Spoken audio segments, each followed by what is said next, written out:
we choose to go to the moon in this decade and do the other things, not because they are easy, but because they are hard. Because that goal will serve to organize and measure the best of our energies and skills.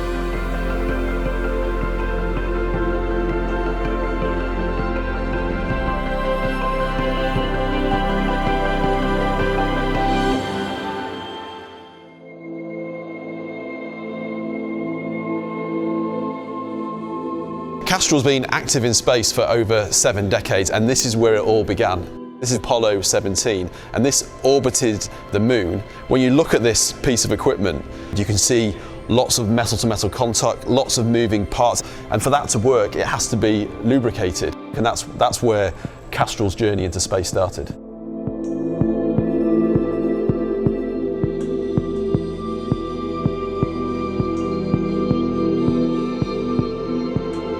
My title is the Director of Collections and the Curator, and my job is to make sure that all of the artifacts that are here are well taken care of, and I keep track of them, make sure they're clean. Okay. So I thought today I would bring a couple of artifacts to talk about spacewalks, or at NASA they refer to them as EVAs, extravehicular activities. The white covering that you see on the gloves or on the spacesuit, it's an outer layer that helps protect the astronauts from little micrometeorites. Right. And inside the glove, there's multiple layers. Yeah, so basically with the lubricant, what we do with the Castrol lubricants in space is we're looking to reduce the wear, lower friction, make sure Yes. it maneuvers, it doesn't stick, doesn't wear out, and makes it a usable piece of kit in space. I was actually fortunate to see a live space shuttle launch when I visited Florida. Sat there in the dead of night, completely black, and suddenly the space shuttle takes off and the whole sky lit up as if it was an instant sunrise. And then in the future now, being head of Castrol Technology, knowing that we played a role in supporting those missions, amazing. Right now we're in the loading bay of the space shuttle, so you can see the big Canadarm in front of me, and then over here that's actually a satellite cradle. So the satellite would sit in that cradle, the mechanical arm would take the satellite and then lift it and position it into space so it could go into orbit and complete the experimentations that it needed to do. As a mechanical arm, it's got moving parts, it's got joints, and therefore Castrol lubricants, Castrol greases are required in those joints, essentially allowing this to continue to operate for operation after operation after operation.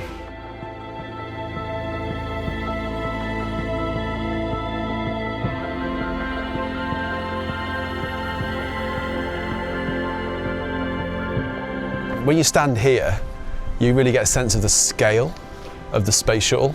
They attached it to the plane to move it from site to site ready for launch. And when you see it strapped to the top of a 747, it really gives you a sense of how enormous and what an amazing piece of engineering this was. It's pioneering technology that allows things like this to happen. And that's what's so in common with the way that we operate in Castrol. And liftoff of the Space Shuttle Discovery with the Hubble Space Telescope. We're now in the 1990s, and the images like the one behind me were taken by the Hubble telescope. And the Hubble telescope is orbiting the Earth, taking pictures of distant galaxies, different planets, black holes, and it's allowing us to continue to learn about the galaxies beyond the Earth's. One of the challenges when you're developing lubricants for space is the high vacuum conditions that you see, and what that can lead to an issue called outgassing. Now, outgassing is essentially the evaporation of molecules from the lubricant, and it's accelerated in space because of those high vacuum conditions. And the issue that can occur is that those molecules can find their way to different surfaces and different parts of the spacecraft. In the case of the Hubble telescope, if those molecules find their way and condensate on the lens of the Hubble, you're no longer going to get the same pinpoint, crystal clear images that you see today.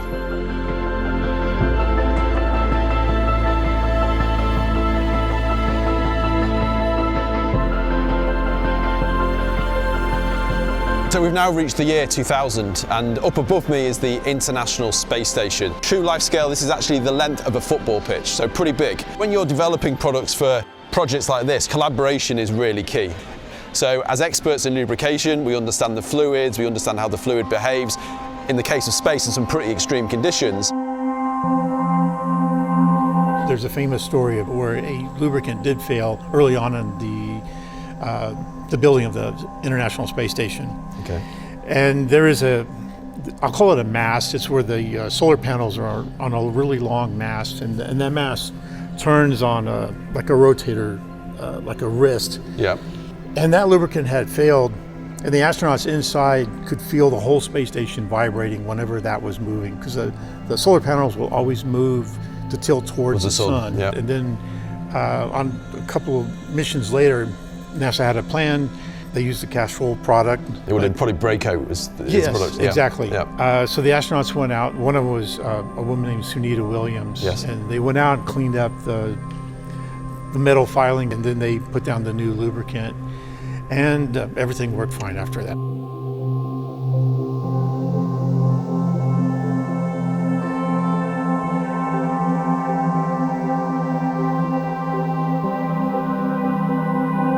Humans have made it to the moon, but we haven't yet made it to Mars. Well, that is an ambition.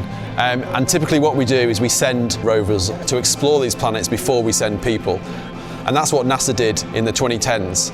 They sent the Curiosity rover to the surface of Mars. And we've got hundreds and thousands of Castrol workshops on Earth, so we can change, we can replace lubricants. That doesn't exist on Mars yet.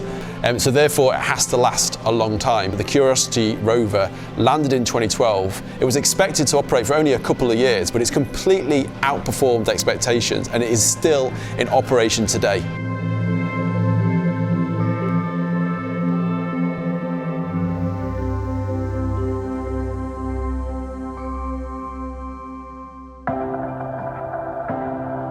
You remember at the very beginning, we looked at Apollo 17, that first command module that orbited the moon and eventually helped humans land on the moon. Well, humans are going back, and it's going to be through this craft, the Artemis. Similar to what's happening with Mars, we're sending rovers there first to understand different parts of the moon. But what was different compared to the rovers on Mars is fitted to that rover was an astro ant, and I actually have one in my hand, and as you can see it's absolutely tiny. And what it's doing, it's got a temperature measurement on the bottom of the astro ant, and it's taking measurements of the radiator on the rover to check that it's operating correctly, and then it's beaming those measurements back to mission control on Earth. And on this little rover, in those wheels are tiny little bearings, and they require lubrication, and they're lubricated by Castrol. So part of Castrol's DNA is to be technology leaders, technology pioneers, and to be first. We learn so much from this, and what we learn and what we develop for space travel, we then apply to the products that we put down on Earth. Obviously what's happened since those first missions is we're now having men and women enter into space, and that is the plan for the first journey back to the moon as well.